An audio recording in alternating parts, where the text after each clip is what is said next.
And that's hard to get rid of. I run into this with people every single day. Like they still believe that carbs make you fat.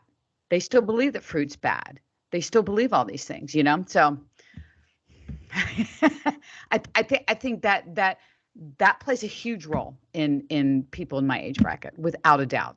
And I lived every second of that because I even wrote a book about all the stupid stuff I did because I did a lot.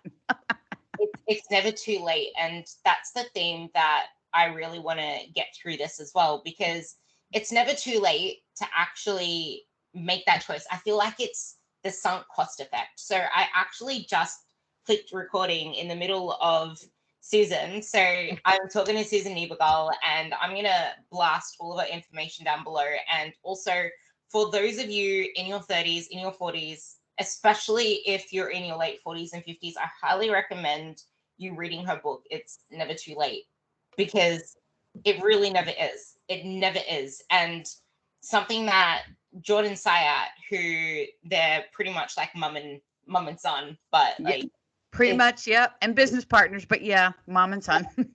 So something that Sayat said one day in a podcast that really resonated with me is that you'll never be as young as you are today. And we're always thinking, I'm so old, there's never enough time. But you're your youngest you will ever be in the future.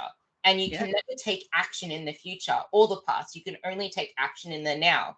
And the more that you keep saying, well, I already invested this much time, this much stress, this much worry, I already wasted half my life doing this thing, I might as well just try harder at it. And one of my sayings, which a lot of you already know, is you can't just force a broken system harder, because you are just emphasizing something that's already faulty. So with that, the thing that we started this podcast was how Susan does such a great job at passing the message through that building muscle and aging well it's hard enough as it is. Like, it's hard, but it's not impossible. But most people make it a fuck ton harder because they diet their whole lives. They follow these bullshit trends that all of you have grown up with. And by the time they're 40, 50, 60, it's a fuck ton harder to get results. Not impossible, but we waste our whole youth in prime time trying to shrink ourselves. So maybe you can shine the light on this message and how you pass this through to the millions of women that you help. Yeah, thank you. I think people, I'm 62, so people in my generation, I was just saying, we grew up with so much stuff that was just not true, and even as simple as, if the scale goes up, that's bad. If it goes down, it's good. There was never any talk about fluctuations or why it might go up when your nutrition's in check and all those kinds of things. We just knew up equals bad, down equals good. And, stuff like that, when that gets imprinted in your brain, that's hard to get rid of. So that makes it a little bit more challenging. But I tell people this, at some point, we also have to stop listening to the bullshit that we tell ourselves, because we're telling ourselves a lot of crap, like, I'm too old, I shouldn't be doing this, it's too hard, blah, blah, blah, all these things. And the more we sit down and we actually listen to that, yeah, the harder this is going to be. And like you said, it's not impossible for anybody to build some muscle, to get stronger, to get fitter, to get healthier. It's not impossible for any of us to do that. None of us at any age. We make it harder. On top of Mother Nature trying to make it hard on us anyway, we make it harder by holding on to these beliefs. And I'll admit, it's not easy to get rid of this stuff in our brain. And the stuff, what I've had to do is I've had to tell myself to shut up a lot of times. Like, if I would step on the scale and freak out because, oh my God, it went up overnight, I must have gained a pound of fat overnight. Well, no, you don't gain a pound of fat overnight. And I'd have to tell myself, Susan, you didn't eat anything crazy yesterday. This is water retention. This is content in your stomach, whatever it is. You're fine. Move on. More conversations with ourselves like that. It's got to start there. And it's got to start with our own self-awareness, essentially, is what I'm saying. We all have to be way more aware of this crazy stuff and call ourselves out when we start trying to go down these emotional roads. Because I think all of this stuff that we do to make it more complicated is rooted in emotion, and I think that when you start allowing emotion to drive that car, that weight loss car, I always refer to the weight loss car, and it has a driver and a passenger. And the driver in a weight loss car is always nutrition, because you will go nowhere without the driver of the car, right? You get nowhere. You have a passenger that's riding shotgun, but that passenger has the map and is helping you with directions. And that's training. Training's going to help you get there. But nutrition is what's going to get you to lose the weight. And when you start allowing that noisy backseat passenger, that smart aleck that's sitting in the back that won't shut up, it's emotion. And that passenger is trying to get you to turn left all the time for whatever reason, all kinds of reasons. You start turning left, you start letting emotion, that backseat driver, start taking you on this journey, you are screwed. And that's what we allow to happen all the time. We base decisions on emotion, and we've got to get out of that. And it's even harder as well with menstrual cycles, I feel, because when you're in that time of month, you get more emotional, you feel more conscious within your own skin. You allow a full feeling belly to make you feel like, especially if you're not in a fat loss phase, you want to put yourself straight into a deficit again, because you feel like you're gaining too much or you're fatter than usual, quote unquote.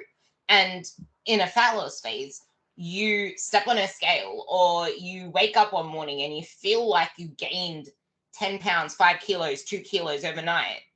Oh my goodness, I need to actually eat less today. I need to try to eat as little as possible during the day, which kind of leads into something else you speak about. But it leads you to this mindset of, I need to try to eat as little as possible. That lasts for like a day. And then you try to go into it the next day, but then you end up eating very little, but a lot of calories that never have you feeling full. And then you wonder why you can't lose weight, because you're hardly eating. Little do you know that you're not accounting for the actual calories of that little food intake that you're bringing in. So maybe you can and all of that is based in emotion, right? All the scenario that you just said is all rooted in emotion. You stepped on the scale and you thought it went up, or here's the big one. You felt fat. I feel fat after I eat because I have food in my stomach, feeling fat and actually being fat are two very different things. And I personally confuse those two all the time. All the time. I did those cycles that you're talking about. I remember going through all of that. Oh, I better eat less today because I feel so fat right now, or whatever. And that's the stuff that we have to start getting our logic voices to wake up and say, no, hold on, wait a minute. You did not eat that much for you to gain that much weight overnight. So what's happening then? Something has to be happening. Well, yeah. You're probably holding on to some water. Maybe you ate saltier foods. Maybe you lifted heavy weights the day before, because that's going to have you retain water.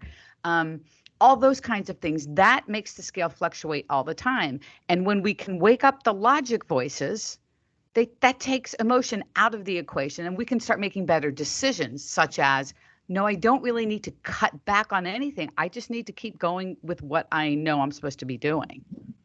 I actually remember when I went on holidays a while ago, when I was actually training really intensely for hypertrophy with a lot of volume. When I did a week without the training, just getting just my steps and being active like you do when you're away, I weighed 1.5 kilos, which is like 3 pounds less the week after, because I didn't have that accumulation of blood in my muscles and I looked as flat as a tick. So there are so many different things that can impact the scale, which is why I feel like if you haven't learned to listen to your body and you haven't learned to trust yourself logically, you haven't earned your right to step on the scale yet. But once you learn to manage your emotions and to navigate yourself, then when you can attach a number to that and not let that be the driver of the bus, now you give it a whole new meaning. And it's the actual what you do, the action steps that lead to the end result anyway. So you can focus on the scale as much as you want. You can focus on shrinking your love handles, your belly, whatever the hell, as much as you want. But that's not going to get you anywhere if you haven't focused on the actual things you need to be doing on a daily basis, and not let the scale one day be like, oh, it's not even moving fast enough. Oh, it's still, this means I'm not making any progress. And your meaning of progress is completely warped. But on the scale going down and up being bad, I actually spoke about this before, and I know that you experienced this with your girls as well, is you have your whole life wrapped around the identity of dieting, of chasing a lower scale number, seeing it go down, yay, this is awesome, blah, blah, blah. Even if you had a healthy relationship with it all to start with, because maybe you do. Maybe you miraculously found a way to find this relationship with, that will be a one for later, this relationship with the process where you're having fun on the way down. But then it's time to actually stop dieting, because you can't diet forever. That's bloody ridiculous. Like, diets aren't meant to be sustainable. They're meant to be there for a temporary period of time, and it's who you become in the process, the lifestyle, the habits, blah, blah, blah. That is what is meant to be sustainable, because then you need to actually start eating more. But then you get tied to, I don't want to see my scale fluctuate up 1 more pound or 1 more kilo. It can't do that. You get this identity of chasing the scale going down. So I'll let you speak about that and this idea of, I need to earn maintenance. I'm not lean enough. I can't eat at maintenance. I don't think people realize that spending time in maintenance is probably the one thing that makes dieting sustainable, because I'm all in favor of people taking maintenance breaks within their dieting time. And people are like, well, wait a minute, I haven't lost all my weight yet. Like what you're saying, I haven't earned it yet. Maintenance is not there to be earned. Maintenance is there to be used as another tool, maybe, to make the process more sustainable. If you are finding yourself thinking about food 24/7, you go to bed, that's the last thing that you think about. You wake up in the morning, that's the first thing you think about. You are so tired mentally of that grind of being in a deficit or whatever. It's time for a break. And you do that by adding some calories back in and going into maintenance. And that could be for a week. It could be for 2 weeks. It could be for 3 months. It doesn't, the time period doesn't matter. What matters is it gives you some more calories on board. You're going to have some more energy. You're probably going to sleep better. Your workouts are probably going to be better. You're going to get a mental break from a deficit. You're going to feel recharged, and then you'll be ready to go back into a deficit whenever you want, and probably be more successful as a result of that. But I really feel like maintenance is one of those things that's not talked about enough, because I feel like understanding first of all, understanding what it is and understanding where your maintenance is individually is the most powerful thing you can learn. Absolutely, without question, because once you learn that maintenance, first of all, is not a number, it's a bubble. You hover in a range in maintenance. My range happens to be about 3 or 4 pounds. I just float in that 3 or 4 pound range consistently. Some people's ranges might be a little bit bigger, some might be a little bit smaller, but it's not a number, it's a range. And once you find that range and you learn how to live in that range, first of all, you're going to be confident as hell, because you're going to know how you can just live. But the cool thing is you can eat a little less than that and you'll be in a deficit. You can eat a little more than that and you'll be in a surplus. You own it. You own it all at that point. You have all the power once you understand how to live in maintenance. And that's why I think it's so important that everybody take time to learn that, because we're also hooked on, I got to lose the weight. I got to lose the weight. Yeah, but you also need to learn how to maintain it. And learning how to maintain your weight wherever it is something you need to learn. And that's what maintenance will do for anybody. Yeah, people don't realize that the biggest metabolic, it's not metabolic damage, it's called diet fatigue. It's called you let your diet run too long, because the only thing your metabolism is responding to is, number one, your internal environment. So your diet fatigue, your internal beliefs, the feeling of missing out, because you're trying to diet your way through holidays, especially with the holiday season coming up. You're trying to push through something that you should be allowing yourself to enjoy, because then you're going to reminisce on it like, I should have enjoyed myself more. Oh, I feel like I'm missing out. So you restrain yourself in public, but then overeat in private, aka away from when you should have actually been enjoying yourself with friends and family. And then you don't learn how to live a maintenance lifestyle in amongst your diet, your deficit, your fat loss phase, whatever. So you never actually learn to maintain the results. And in that, you know how to lose the weight until you don't. And then you gain it all back because you haven't learned to maintain it. And then you want to do another diet. You know how to lose the weight. You just have to follow something that's written on paper and so strict because that's the only way you know how to lose weight. But you haven't actually learned yourself. You haven't learned about food. You haven't learned how to maintain this lifestyle and queuing into the next thing, and find means of progress away from your body image, away from what the mirror says, away from a number on the scale, because I used to let that dictate so much of my life as well. It didn't until it did, because I got into that. I'm chasing this scale going down. I'm in this range. I can't go above this number. But now I found life. I found chasing progress through building my body. I found that I've been living at maintenance. Well, not anymore. I'm in a building phase. But I found living at maintenance for the last however many years, probably about 3 years, is what allowed me to then do a mini cut, lose extremely really fast, which I didn't expect because my body used to be so stubborn before.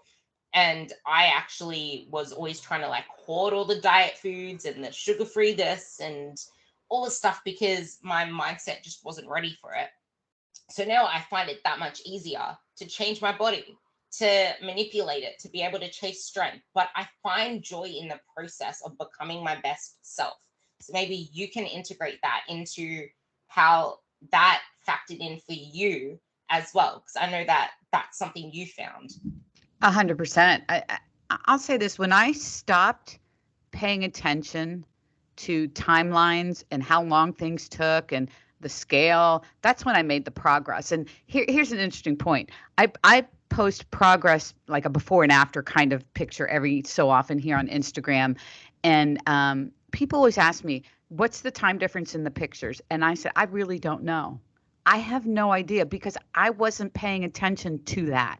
That didn't matter to me. I can only tell you about how long because most of the pictures that I post is when I was running in these races because they had photos taken of you, whatever, because I didn't have a lot of photos taken of me back then. So I know the year that I did the race. That's about as good as I can get, but I really have no idea. And people are really shocked about that. And I think this bodes to what you were saying is that the dogs. The postman came and they always attack the postman. It's all good. I feel like if you can focus on getting stronger, giving yourself some goals in the gym, just don't go and work out and say, I just want to build muscle and get stronger. Well, the world wants to do that. Everyone wants to do that.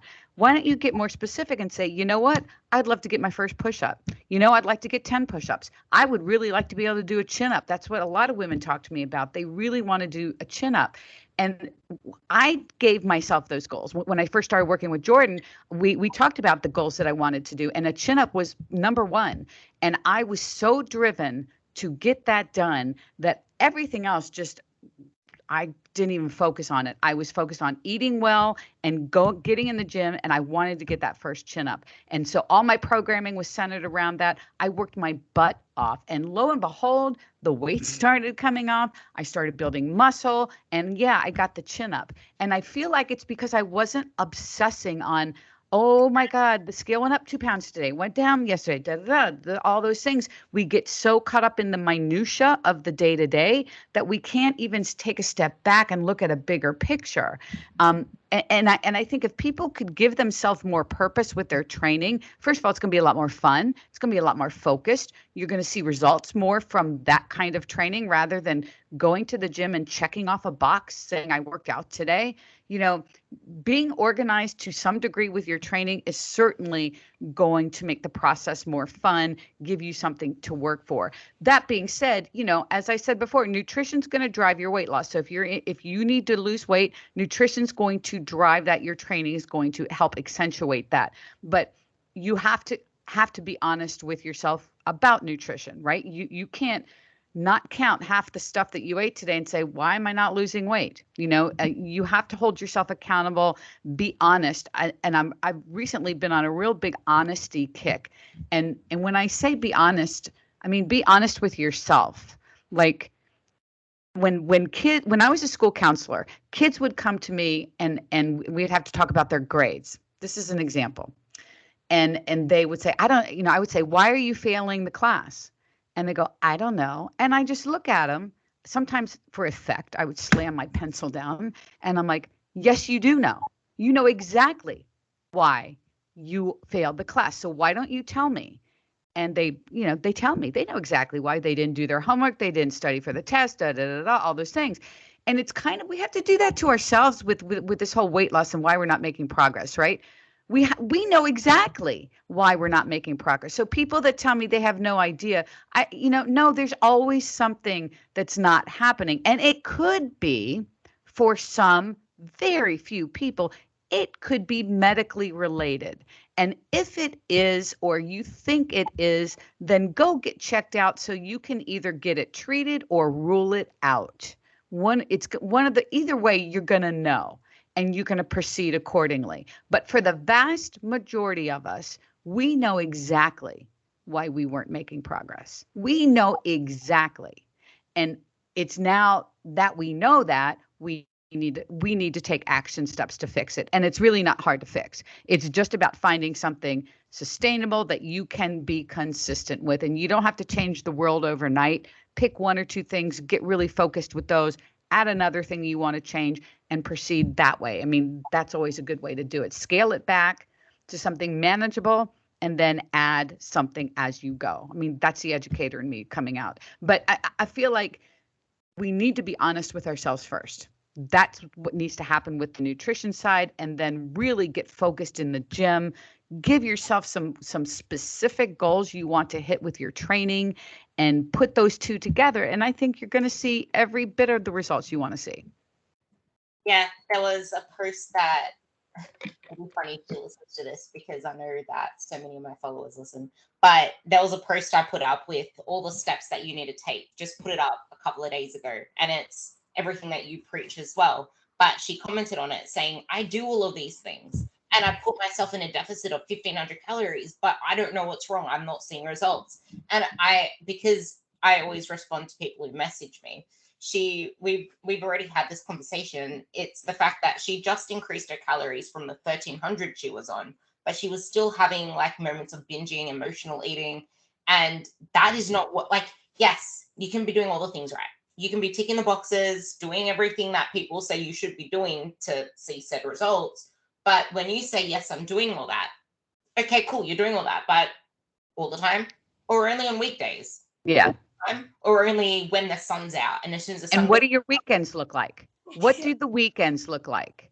Well, we're out running errands and I eat healthy. Well, here's the trap I fell into. Eating healthy is great. Obviously we all want to eat healthy and nutrient foods, all the rest, but those are not calorie free. I mean, healthy foods have a lot of calories. And for me, nuts were a big issue. I look back on that thing and I probably consumed 300 calories of nuts just on top of everything else without thinking about it. It's like you just go and grab a handful of them. And then later you're going to go and grab another handful. And by the time you're done with all that, it's 300 calories, but you don't even think about it because they don't fill you up. So you don't feel full. You feel like you've hardly eaten anything and you forget about them, So it's not, people aren't being distrustful or anything like that. I think we're not aware. It's self-awareness, an honest self-awareness that needs to happen on those things, and then invariably the weekends play a role in this, right? Invariably, there's something going on the weekends. They're never in control like we would like them to be. Yeah, and just because you drink your calories and not eat them doesn't mean they don't count either. And it's funny because today's post, I actually wrote this. You will not get fat from eating too little, but you can't just assume you'll lose weight by switching to healthier food. If you have little knowledge of nutrition or calories in foods, a higher fat slash keto approach, especially when you extend it, is more likely to lead to long-term weight gain. And it's something I see all the time. Like people just put more coconut oil in something because it's healthier, or they eat more nuts and seeds because there's a source of protein. It's health. And it's like Yep. it's probably a really poor quality source that you're having that is mostly fat. But something that you said, which was amazing, is when you switched your focus, it's like, yeah, but how old were you? You weren't in your 30s. You were already in your 50s. And people, Yes. I have a few girls like this, and it breaks my heart every time because, like you introduced at the start of the podcast, I want you to expand on that because it's rampant. Because, especially with social media, like, yes, social media is where people put up their best sides, and it's actually loaded with a lot of comp prep girls. And I used to post a lot of 12-week, 8-week comp prep comparisons when I used to be a comp prep coach in 2016, 2017, but I shifted that. Like, yes, they're flashy. You see someone go from fat, quote unquote, to fit, quote unquote, and you want that change. But you do realize that those after photos did not look like that last photo at all. They went back to somewhere in the middle. Some of them, because they didn't actually start off with a lot of fat to start with, they went closer to their first photo, just with less fat, more muscle. Like, that's not sustainable. And then add on top of that social media comparison, people expect results because now they are doing things the right way, but they don't realize that that right way also needs time added to it. But then their meaning of results is literally just them looking at the mirror or looking at the scale or just some physical means of progress. So then they beat up on themselves and then they lose the same effort percentage. So now their effort is here. Their expectations are all the way up here. And it's just not matching. And I think Jordan Syatt says this. I'm not sure if he said it or I made it up, but you need to earn your right to be upset with your progress. But also, you need to take the timeline away from that because you can't just say, yeah, I've been consistent for 8 weeks, 12 weeks. Why aren't I seeing results? It takes time. And then if what you expect of yourself is some 2-year, 7-year transformation, and you've only been doing the right things for 1 year of 3 years of doing things, that doesn't align either. Well, Jordan and I coach the inner circle together, and we tell our inner circle members, the people that are struggling with maybe the pace of weight loss or things are not happening or whatever. We say, look, give yourself this 30-day challenge for 30 days in a row, no exceptions. You hit your calorie range, you hit your protein goal every single day, 100% certain that you have hit it, meaning you really can't eat out because you don't know how many calories exactly you're eating out, right? So you need to have control over your environment for 30 days in a row. And what ends up happening is the people become meticulous now, right? They become meticulous.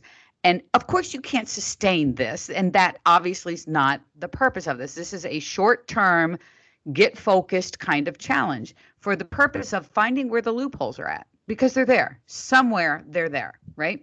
And maybe you're just not aware of them. This will make you aware of them for sure when you have a strict challenge like this. And people's jaws drop when they do it because they finally, oh my God, I had no idea. And it's very true. They didn't have any idea that they were eating this much and they thought they were eating that much, and so that's why an exercise like that is so great if you will actually take it on. So make it even 2 weeks, 3 weeks would really be helpful with that. But hitting your calories and protein every single day without fail, you get your workouts in as well, and you do it all those days in a row. Commit to that and see what happens.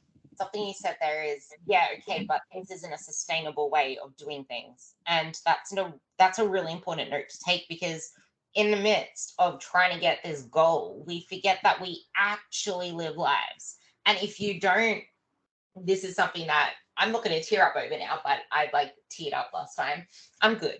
But it's something where if you just focus so much on this place you want to be, this magical, happy place, and you don't bring your life with you, the things that make you happy, your original reason for doing things, in the fact that you wanted this to enhance your life, you don't want to be obsessed with it, you don't want it to take over your life, you're going to become an empty shell that doesn't even know where they are anymore. So you just become this person chasing things, wanting things. I'm not here yet. I'm not there yet, without having substance to your life anymore.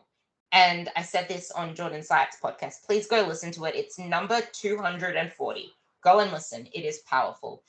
But I lost so many valuable memories with my parents who are now in their 70s.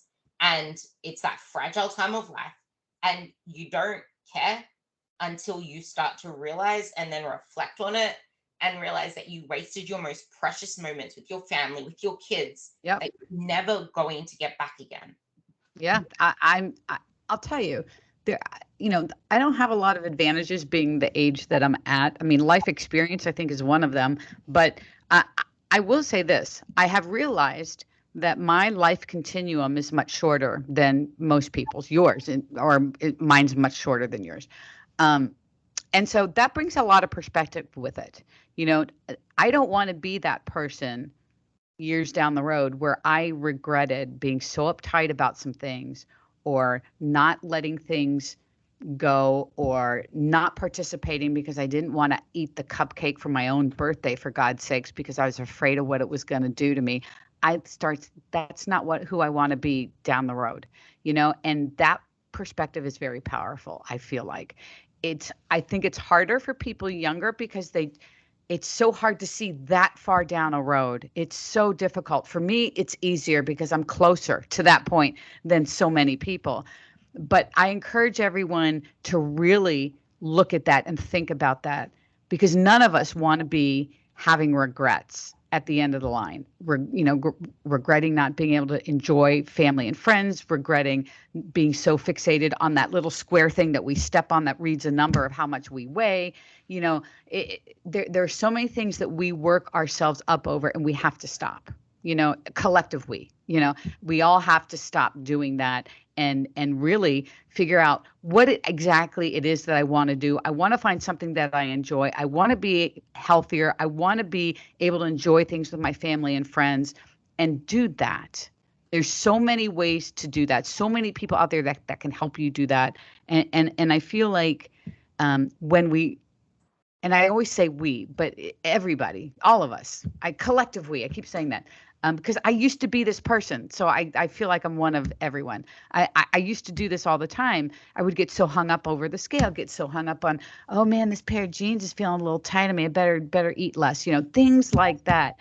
And over and over and over again. And the cool thing about all of this is, it doesn't matter if you're 25, it doesn't matter if you're 35, 65, 75. You can change whatever you want to change right now. You have the power to do that, right? And that's what's the most amazing thing about any of this that we've been talking about, is that you can change it, right? If you don't know how to change it, hire somebody that can help you change it. If you belong to a group, be active in that group. Get support, ask questions, be consistent with some kind of routine, and watch what will happen. I mean, it's life-changing. And if we can get rid of the burden of timelines that sat on my shoulders for years, like, I should be losing weight faster. I want to lose this amount of weight by this time.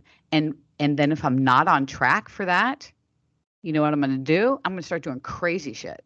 So I meet my little timeline goal, which is meaningless in a big picture, right? And then I've screwed up all the habits that I spent so much time working on leading up to that. So many things that we do almost to sabotage our efforts in some way without even knowing it. But I'll tell you this because I'm kind of rambling here. Sorry. I just get going. Wow. I feel like the one thing that changed my life the most, the absolute most, is when I got rid of the burden that was sitting on my shoulders of timelines and expectations. Once that got lifted, it was liberating. My life changed dramatically. It didn't matter if I didn't lose weight that week. It just didn't matter if I lost this amount versus that amount. I didn't care. I was having so much fun in the process of getting stronger and trying to build muscle and getting that chin up. I didn't care how long things took anymore. And, my current situation, I have an arthritic hip now. I can't do what I did even 2 years ago now. And Jordan and I are working, he wrote me a program where I am working all on hip stability from the ground floor, like single leg exercise from the ground floor up. I am a stark naked beginner working on hip stability. And I don't, it's going to take maybe the rest of my life to get my hip better. I don't know. Maybe my hip will never get better, but I'm not focused on how long this is going to take me anymore. I'm focused on I want to feel better. I am doing this for me. I'm getting stronger. I see the improvement. My progress in the last month has been phenomenal with this. That's what I'm focused on. That's because that's what's most important because that allows me to live my life, right? And that's kind of what it's all about. Some people, a lot of people, are afraid to ask for help. And this, you also mentioned the power of community, and I have my own inner circle. And people don't realize that they're only holding themselves back by being afraid of being seen, being heard, or being a lurker. Like that does, like being a lurker or at least being part of something is powerful in itself. But there Yeah. are so many people that hold themselves back from posting, from being out there. And I recognize it as I'm afraid of putting it out there because then what if I fail? What if I quit? What if I slip up? I can't put it out there because then everyone will see me slip up. But it's shifting your belief.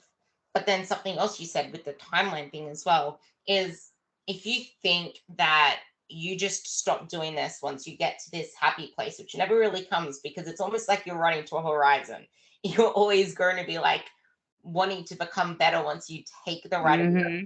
It literally is running to the horizon. But if you stop doing it, if you use it, if you stop using it, you lose it. And you want to be someone who's in their 70s, who's independent, and someone who's in their 80s who doesn't need to be in a nursing home. You want to still be able to have a healthy brain, be able to have like the best life that you can have at those ages. If you stop doing all the things now that have made you that stronger, fitter, healthier person, how do you expect to be a stronger, fitter, healthier person times 10 years from now, times Yeah. 20 years from now? Yeah. And if anybody out there's ever had to take care of elderly parents, you've seen it firsthand. You know, the interesting thing is my mom and dad's generation, they didn't know anything about fitness and taking care of yourself like my generation does.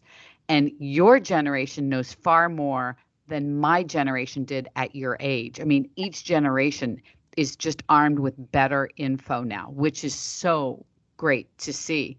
But if you have elderly parents and you've had to take care of them, you know what it's like when your parent doesn't have the strength to get up out of a chair, when they can't turn a doorknob, when they can't push a button on a microwave, because they've lost all their muscle mass, and that comes from not eating any protein and not doing any kind of resistance exercise, and that's why I am such a proponent of strength training for the duration. I mean, I'm all about doing stuff that you love, and not everyone's going to love it, but strength training is that important where you need to do it to some degree, whether you love it or not, to be perfectly honest. It's that important for you as you get older. You know, it could be the difference of if you fall when you're 80 something years old, strength training could be the difference from you breaking that hip and not breaking that hip. It's quality of life stuff. And that for me is top priority without a doubt. I don't even have to ask you that question now. I had it here as why is strength so important and training so important as you age? You blasted that one off. Like, honestly, it's one of the most important things you can do, not only from a looking good perspective, but everything Susan just said. But something that I feel scares a lot of people is by having that cupcake or by enjoying life a little bit more, like you said, they pendulum of extremes. They feel like they're letting themselves go. But the thing is, when you realize that dieting isn't forever, and once you learn how to live at maintenance, once you realize this is something that you do for life, it is so much easier to quote unquote let yourself go to enjoy an event like a birthday or a cupcake or a donut or whatever it is, and realize that losing weight is so much easier when you actually are able to give it 100%. But wanting to always restrict yourself, always want to lose weight, it's you've never stopped dieting, because you can't separate your physiology from your psychology. They go hand in hand. So if your mindset is a perpetual script of wanting to lose weight, be smaller, shrink yourself, do more, eat less, it doesn't really matter if you enjoy yourself physically, because you're still not ready for a diet after, because you're going to keep self-sabotaging. You haven't given yourself that mental break. And yet, sometimes you do need to make more sacrifices, say no to things. And this is where the abstaining from trigger foods comes in. Like, I hate the message out there where it's just like, oh, but that's not a healthy relationship with food. You should be able to have it in your environment. Well, no, you should not if you can't control yourself. Get rid of it for a period of time. For like fuck's sake, it's like saying I'm an I know you can't compare alcohol to food half the time, but at the same time you can. Like, it's not like you can give someone an environment loaded with like alcohol when they're trying to recover from being an alcoholic. That's the way that I swear Jordan said it that way.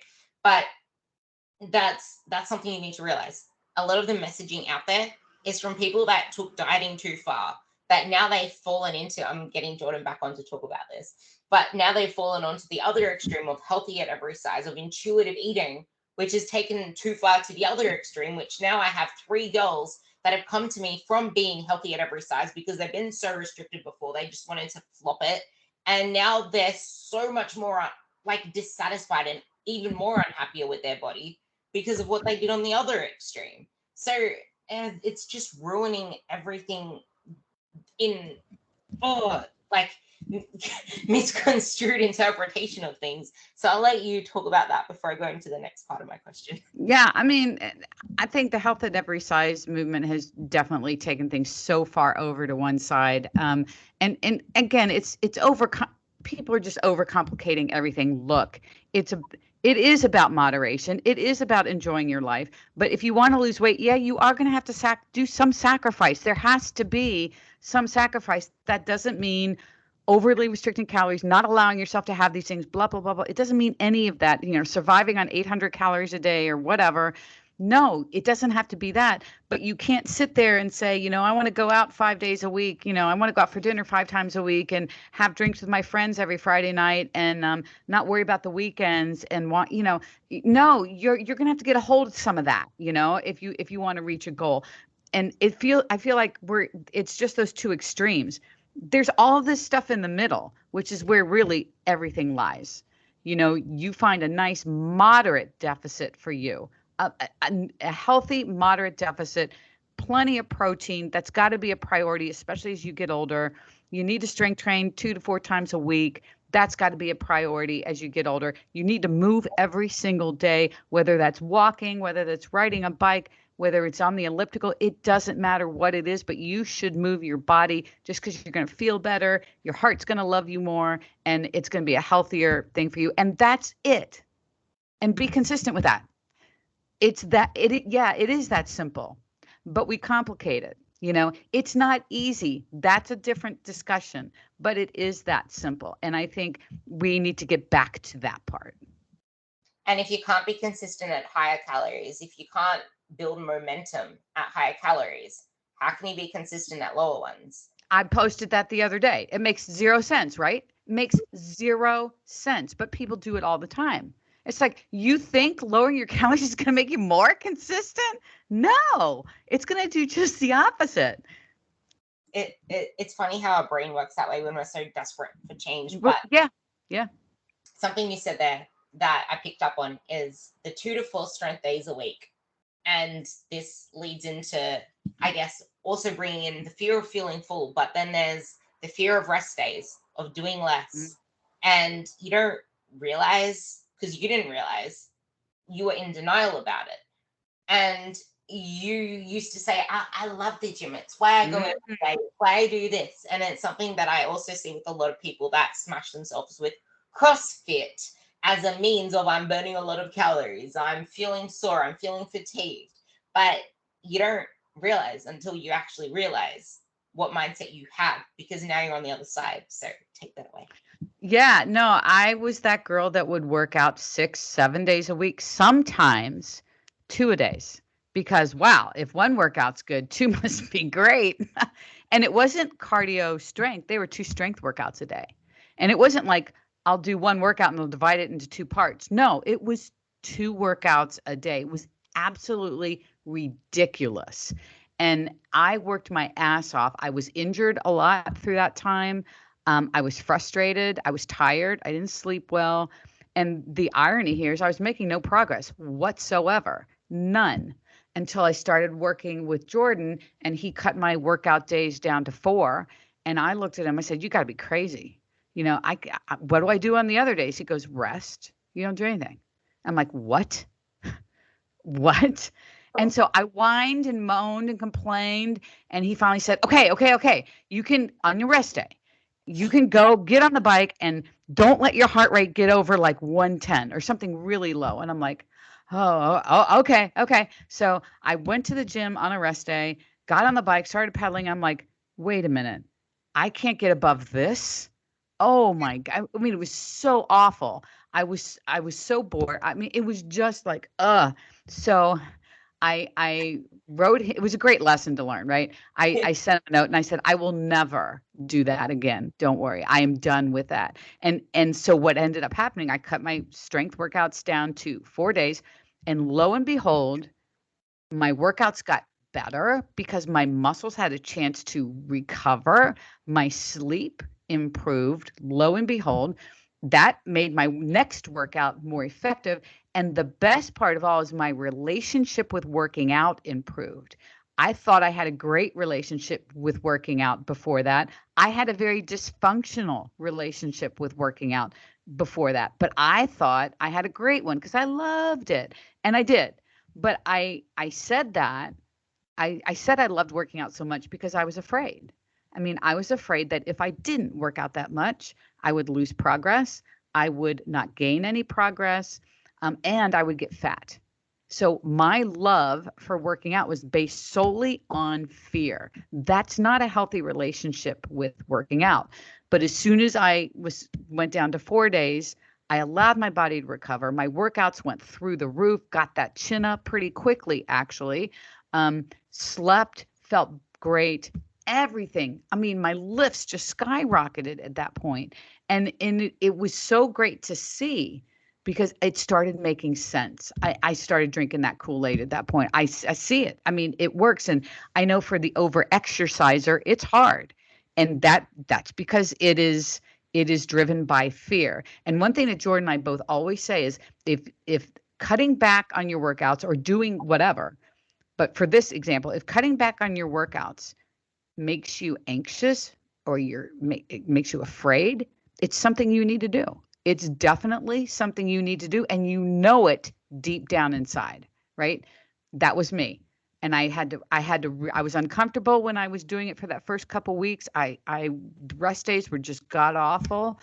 Um, but now on rest days, I'll walk more than I did back then or whatever. But I'm a little bit more productive. But um, generally back then, I didn't do anything. I just went about my daily life on a rest day. But I was so excited about going back to the gym the next day after a rest day. I was so excited. My relationship with working out improved by, I don't know, 1,000,000%. And that's what was the most fascinating thing about that. I love that story. I'll never stop loving it because it made me realize myself that that's what mine used to be based off. Because I used to want it, like my coach used to give me 5 days of training, and I always used to be like, I need to be at the gym on the 6th, so I'll just do some conditioning. So he's just like, he first argued against me, but then he's like, okay, cool, have fun with friends, but keep it fun and make sure that you can recover from it. So he let me keep that in. But now when I looked on it in retrospect, it was a fear of the exact same things that you mentioned. And now it's so freeing, which leads me into the very last thing that I wanted to talk about. But if before the rapid questions, but something where you mentioned that you weren't making any progress while you're doing these 2-a-days. You didn't think that back then. It's only now that you realize that. And I see that a lot. And with me, it got me feeling like I was making progress. I was getting results. It was feeling like I was making progress because I was doing shit tons of volume. I was feeling sore. Well, I recovered really easy after the sessions because my body adapted to it. So I felt like I was still progressing, but that feeling doesn't equate to real life progress. And people feel like the more, the better. But why would you not want to do the least, quote unquote, that you can do to get as much progress as possible? And that doesn't mean half-assing things or doing the very least, but finding a middle ground that allows you to live life, allows you to bring life with you, but giving that 110%. Yeah, I mean, more is not better. Better is better. So, in other words, make the workouts you do more effective. That's the whole thing. You don't need to add more. You need to be more effective with what you're doing, which may mean moving more weight. Chances are you could move more weight on that dumbbell row than what you're doing right now. Maybe improving your technique so you're not using momentum anymore to move that dumbbell. Things like that, bringing the intensity to your workout. And that doesn't mean jumping up and down. It means intensity from a weight perspective. You start focusing on improving your 3-4 workouts a week that way. That's far better than you adding another 2 or 3 days of just junk volume, which is going to do nothing for you really in the big picture. And to your point about chasing a feeling, I think that's a big issue because I think people feel like they're making progress when they're sore. Oh, that must have been a great workout because I'm so sore, or I'm exhausted, or whatever, or my muscles were burning, or all of these things based on a feeling, and that's just not. It's not an indication of a good workout or a bad workout. It's not an indication that we need to be associating with the quality of a workout. What I think we need to do is, first of all, track your workouts. If you're not that person that's tracking the progress that you're making on a workout, you need to start doing that. If you're changing workouts all the time, doing random stuff, you need to stop doing that and get a program that you can follow for like 4 to 8 weeks and really track your progress. Just like do that how you work with your nutrition and you track that, do that with your workouts. Put that kind of effort into tracking that and get a little bit pickier with how you do that, because what you're going to find is when you start improving the quality, your workouts will just completely change. I love that. And it's an obsession with becoming your best self instead of yourself. Yeah. And now that last thing I wanted to ask is, talk about, because I wanted to do a post on this, and then I think I heard you mention it as well, is you should have a different relationship to cardio, to training, and to food. It's not one and the same. So maybe you can summarize with that before I give you some rapid fire. Yeah, I mean, I think we need to separate our relationships with food and with training of any kind. I think they can get all mushy, but we have two separate relationships going here. And with food, you can go down the road of good versus bad food and all those things, the carbs, and oh, they're the devil. I can't have any carbs and I can't have this. I shouldn't do this. I'm only da da da, all that stuff. Working with your relationship with food is one thing, and that may be the harder of the two to fix, to be perfectly honest. I mean, food just plays such a big, important part in cultures, and how we were brought up affects so much of our beliefs about food and our relationship with food. And training, as I just described, being honest with yourself about this training. I just literally was writing an email back to somebody wanting to know how to fit the inner circle workouts into her workout schedule, and she already listed her workout schedule. I'm like, you can't. I mean, there's this crazy amount of stuff. And that person pushed back a little bit. I'm like, look, here's what we recommend. And it's kind of the more is better kind of philosophy. And that usually is based out of fear. So working on two separate relationships, I think it's really important to understand that we have the two separate ones, and understanding that training's not going to drive that weight loss car ever. It's just not going to do it. The nutrition needs to be the driver of the car. Training needs to be the passenger of the car. If you're in a muscle building phase, you can switch those roles.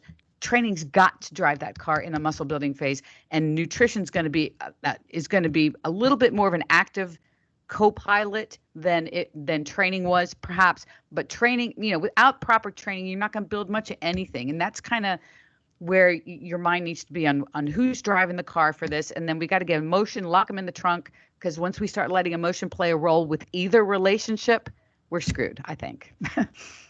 This is why I freaking love you so much. And honestly, it is so true. And if you're wanting to actually build your body, food isn't going to do that. It's going to supplement it. You need to train for that body. Yep. If you want to lose weight, training's not going to do anything for it, but it's going to supplement it, because if you don't do it, you're going to lose your metabolic muscle, and you're just going to look like a floppy piece of, I call it, you're going to look like a fettuccine strand, because you're fat but flat. So yeah.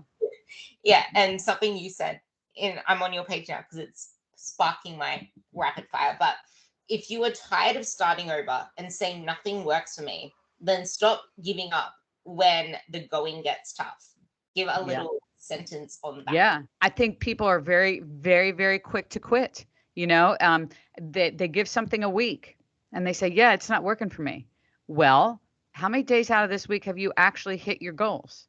And how consistent are you being? And do you understand that seeing progress takes more than a week? It takes many weeks for you to get into a rhythm and see progress. And I think if people would stop quitting, they would see success. And here's the cool thing.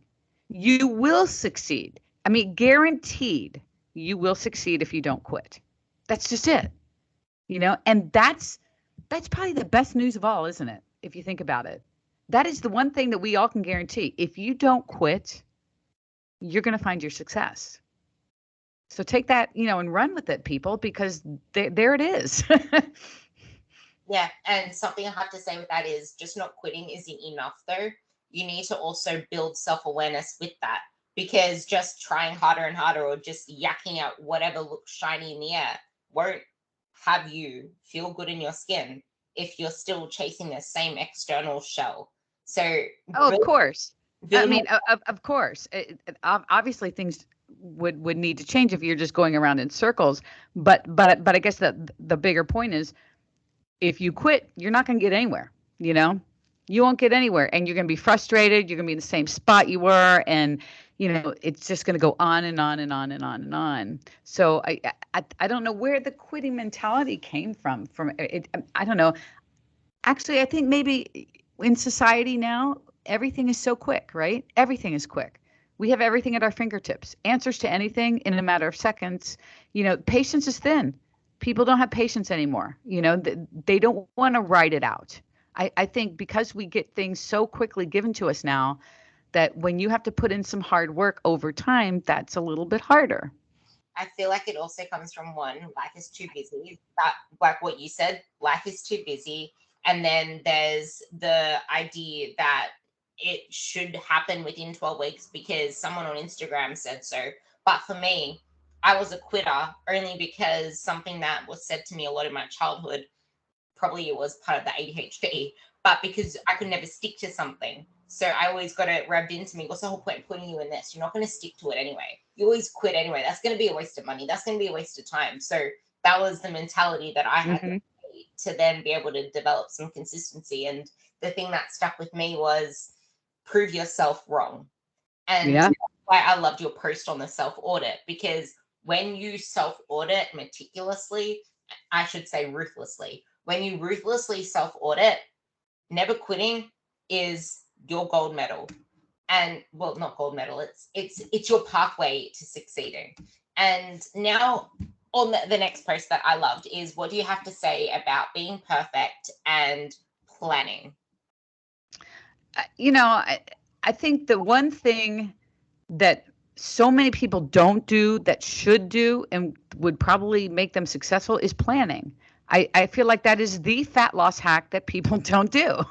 It's simple. It's not I think people confuse planning and prepping, like cooking all the food and putting it in the Tupperware containers and making it look really cool and all this stuff. And I am so not that person. I've never done that my whole life, and I never probably will. But planning is different. Planning is actually sitting down and thinking, okay, so how's my nutrition going to look tomorrow? How am I going to get 30 to 40 grams of protein at breakfast, lunch, and dinner? How am I going to get, where am I going to put my vegetables in? What protein will I have at breakfast, lunch, and dinner? How am I going to make all of that work? And you sit down, you write it down. And if you're like me, write it on a piece of paper, for God's sakes, because that's the most effective way to do it anyway. I wouldn't put it into a phone yet. I would write it on a piece of paper, plan it, because you writing it down, it's in your brain more. Research shows that. Old school people like me, we do pen and paper all the time. And when you plan your nutrition out today for tomorrow, you already have taken the decision fatigue out. You may have to cook it, but you don't have to sit there and come home from work after a long day and you're tired, you're hangry, and you got kids running around, and you have to sit there and figure out, how am I going to make dinner that makes 650 calories to make my goals? Your head's going to explode, right? Because you're too tired to even think about it. And so what do? You order out, you do something, and I'll just start over tomorrow.